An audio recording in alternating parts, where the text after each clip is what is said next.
That down? Let's get things started with this, shall we? As most of you guys know, a new trailer dropped over the weekend for Last of Us Season 2. Now, of course, I cannot believe how good the first season was. Like, it if anything broke the video game curse, it was Last of Us. And since then, we've had things like, well, Fallout and whatever. We got a number of God of War is now coming. But I love that thing. And so me and a lot of people have been excited about it. But I didn't know this many people were excited about it.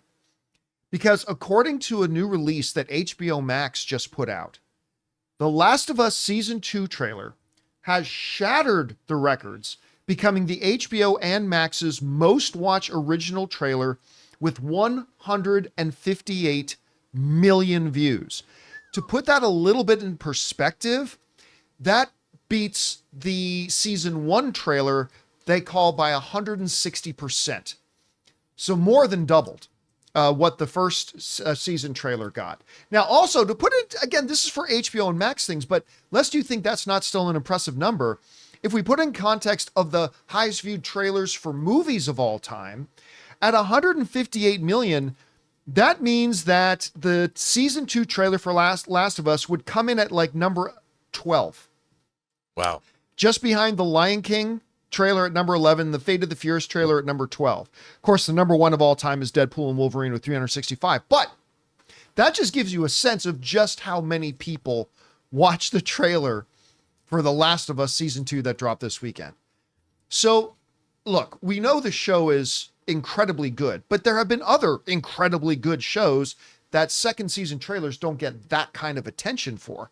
So, Chris, I wanted to ask you, like, as somebody who I know you like Last of Us, what is it about the show that has gotten this many people as excited as this for its second season that it's breaking all kinds of records for its trailer views? The execution of it, it's brilliant. It's so well done. It's excellent television. You have wonderful acting, you have wonderful writing. It is beautifully shot. The special effects don't take you out of it. They only immerse you further into it. The way the clickers are designed is truly terrifying. And I say this as a person who, shocked to no one, I can't play The Last of Us when it's dark out. That's a daytime game for me and Logan. They did such a great job of adapting this game. It's already wonderful source material. It's already such a great game. It's the gold standard, honestly. And it's been things that gamers have pointed to whenever people have said, well, there's not really good storytelling in video games. Look over here. Because there certainly are so many examples. Moments. Yeah, there's so many moments where we've just gone straight from the video game, straight from the cinematic we had in there and put it right on screen. And it's still beautifully done. They change things where they need to, and then they keep things that really work in both the video game and for a television medium. I think it's just one of the best adapted shows out there. It's got one of the most fire casts out there. And it was something, too, that you had characters who you really rooted for that they changed, right? Our Nick Offerman character, episode 4, is one of the most remarkable episodes of television that's ever occurred. Was that episode 3? Or 3, thank you so much. Yeah. And then you have characters, you know, like Melanie Linsky's character, who we all universally hated and could rally behind. Gosh, I hope she gets just murdered in the end of this. You had high stakes and you really were rooting for or against people. And I feel like if you were just somebody who's only watched the show, it made you rabid for more. And if you're somebody who played the games, you very masochistically are invested in seeing how they adapt this next chapter. Yeah, that's going to be huge. And it also had a direct impact on how I live my life, because we were looking at getting some more greenery in the house and we came across this one thing. It's like, oh, you can grow these like mushrooms in your house. I'm like, fuck that. I've seen Last of Us. No fungus in my house. Thank you very much. Anyway, Rob, these numbers are staggering. I mean, even if it was a feature film, this would crack the top 15 of all time.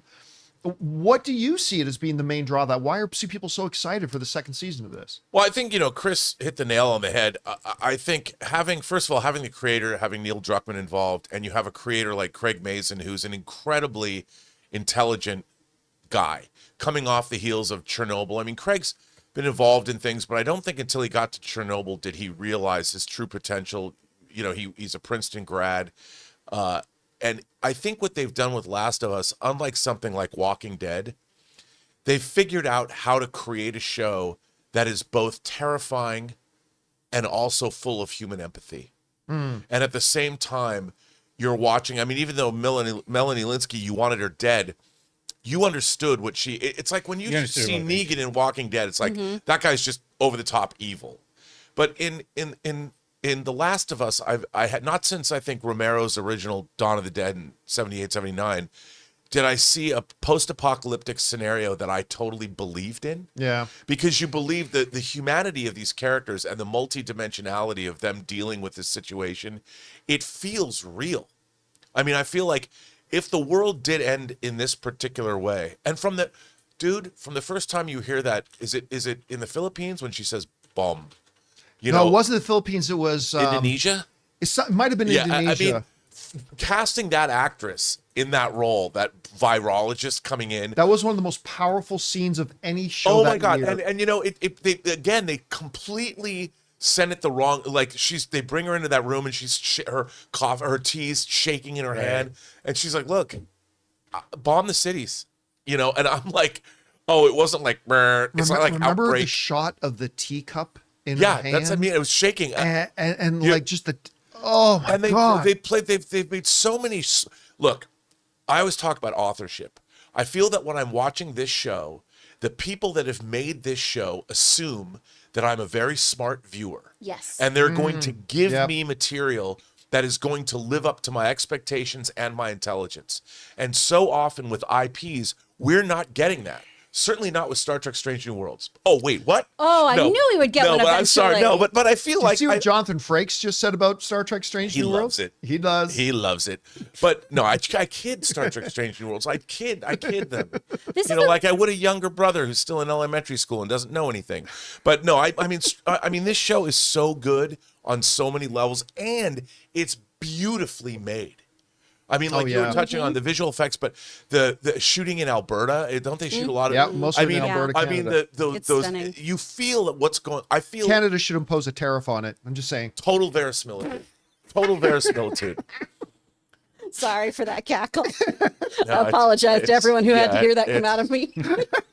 I mean, does that mean I wouldn't be surprised if our HBO subscription fee goes up just to get Last of Us. Or pardon me, Max. Max. I am curious though, because you remember the opening scene of the series with the talk show in like the 60s, and they're talking Brilliant. about if this happens, we're effed. I mean, sort of thing. Do you think they start the second season maybe with something like that, or do they just dive headfirst 5 years later and just jump right in? I think we maybe see something amiss at the flour mill or something of that nature. We have some of those stories start creeping in. Yeah, there. like the beginning of the outbreak or Yeah. something. But or they're going to contextualize something that later refers to maybe how the world exists now. Like some discussion of I don't know, post-apocalyptic something or other from something like that. But I think you're right. I think they're going to, because that was a great structure to use. It was really great. And to your point too, Rob, I think there's the potential of them already talking about too the maybe moral or ethical issues surrounding what causes this cataclysmic event too, because again, they treat the audience as intelligent as they should. Yes. I mean, again, this is a second screen kind of situation. Some of my friends who work in production or who are in the kind of executive level at other studios have talked about how in these meetings with other people, it's, well, we got to make sure that we're dumbing down our content because people are scrolling or people are doing other things and they're not watching things. And I love that this show is, no, keep your eyes glued right here. Well, I don't even understand that, because it's like, why do you have to dumb it down because people aren't watching things? Like, then they can go back on things they missed. Like, why do you have to dumb something down because someone may not be looking at it at that moment? Mm-hmm. Sorry, you missed it. I agree. I think it's a disservice to your consumer. Yeah. That's also, I mean, that is a moronic take, and it's an easy to digest take, and it's what stupid people say in meetings.